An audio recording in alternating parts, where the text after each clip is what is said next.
artists, it's me, your art teacher.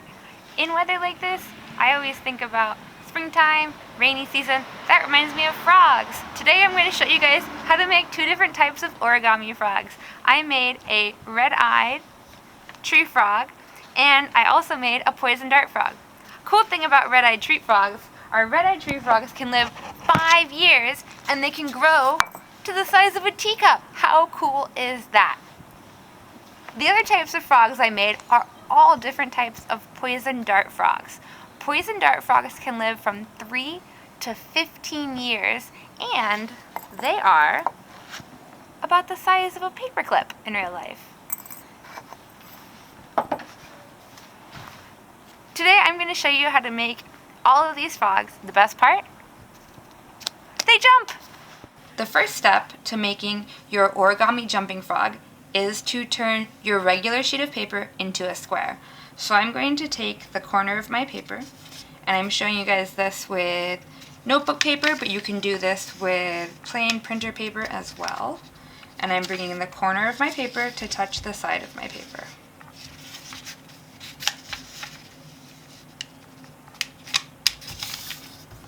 Then, in order to make my paper square for my origami, I'm going to need to cut this top part off, and I can do it with scissors, but if I don't have scissors, I'm going to show you guys a way to tear and cut paper without having scissors.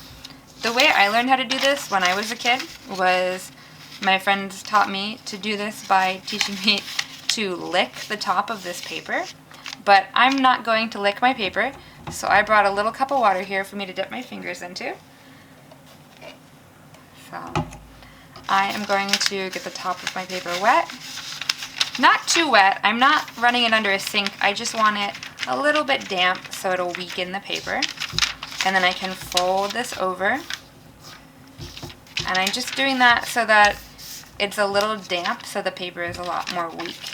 Then I can come over here and I can carefully tear really slow along that weakened edge that I wet. And your paper should tear pretty easily as long as it's wet enough. Sometimes you might find that maybe the paper isn't wet enough and you might need to wet it just a little bit more. Alright, so once you've made your paper a square, you're ready for the next step. And I actually have a white piece of square paper that I already cut with scissors. The first step is you're going to fold your paper in half horizontally and then unfold your paper. Then you're going to fold your paper in half vertically. Once your paper is folded in half vertically, you're going to fold it in half again vertically. So long ways like a book. That is what vertically means. You're going to fold it in half vertically again, crease it, and then unfold it. The next step is you're going to take the top corner and you're going to fold the top corner down to the middle fold. So I'm taking this top corner and I'm folding this top corner down to the middle fold that I can see right here. What you want to see is you want to see a triangle on the top of your paper, like this. Once you have that, unfold it, and you're going to do the same with the other side. So I'm going to take this corner, and I'm going to fold it to meet this corner over here. Remember, my goal is to see a triangle at the top of my paper. Notice how I'm not going too far, because I still have this bottom half here. I want to see a triangle at the top. Unfold that triangle. Then, you're going to fold the top of the paper down to this middle line. So I'm going to take my paper and I'm folding it to the middle line that I creased earlier. I'm not folding it all the way in half. As you can see, there's still some paper left. I just folded it to the middle line. Unfold it. Now you're ready for the next step. You can see my paper is still folded in half, just once.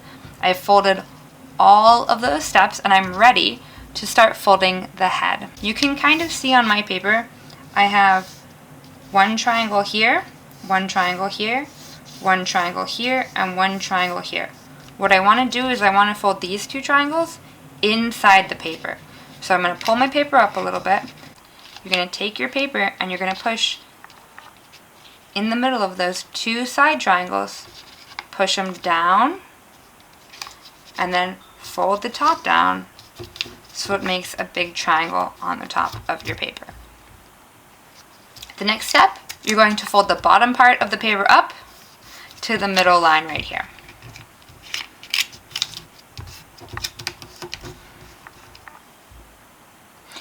Then you're going to fold the bottom of the paper to the center of the paper here. So I'm going to take the left side of my paper, and you can still see my folded line here from when I folded it before, and I'm going to fold my paper to the center of my paper. I'm not going to fold this top triangle piece.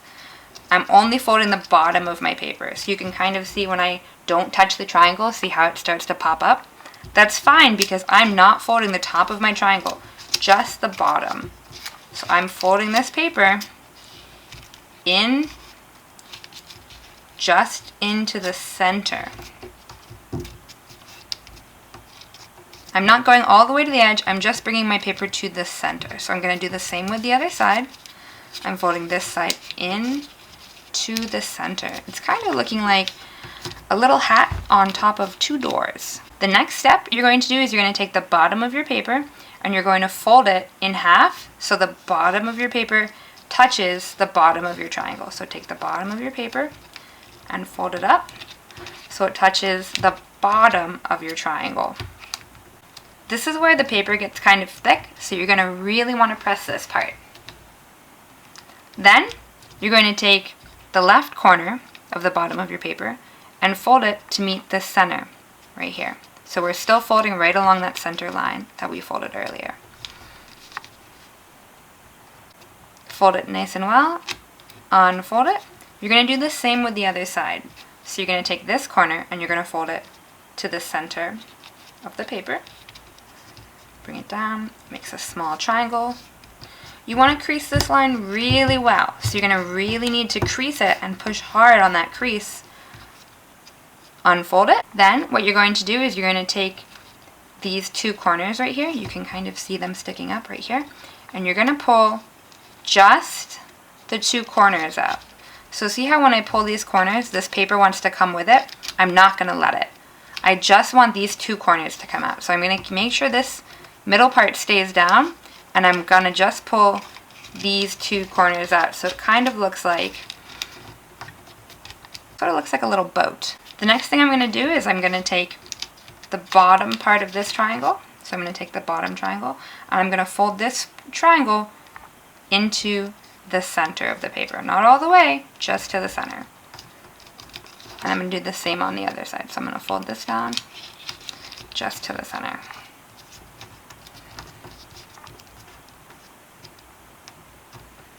Then you're going to take the top triangle finally, and you're going to fold the top triangle to almost to the center. Because these are going to be their little front legs right here. So take this other triangle and you're going to fold it almost to the center. Not completely. Notice I didn't go all the way over because then you wouldn't see it.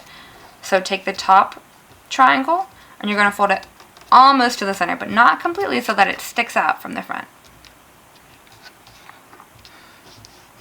The next thing you're going to do is you're going to do the same thing with the legs. So these are the legs down here. So you're going to take the legs and you're going to fold the leg halfway over. So I'm taking this triangle and I'm going to fold it halfway over. Just like that. So it makes a little leg. This is when my paper starts to get really thick, so I need to press down really hard with my fingers to make sure that paper is really well creased. This is a step where you could stop and decorate your frog if you wanted to.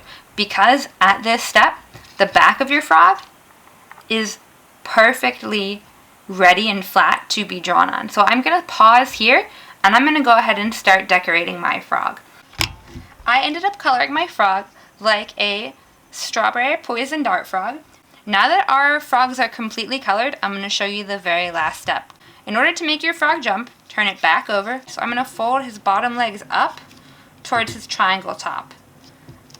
And I'm going to push down really firmly with my fingers. And then I'm going to fold his back legs back down so they're not touching his front legs.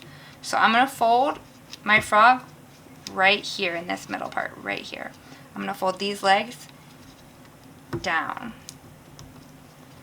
I'm pressing down really well so the fold is really creased. Then, once I've finished pressing down hard, I'm going to flip my frog over. Now, he should be able to jump. Put your finger on the back of your frog and press down. Whee! Some of them that I made get super good air. You saw that one at the beginning of the video, I think. Whoa! My red-eyed tree frog gets awesome air.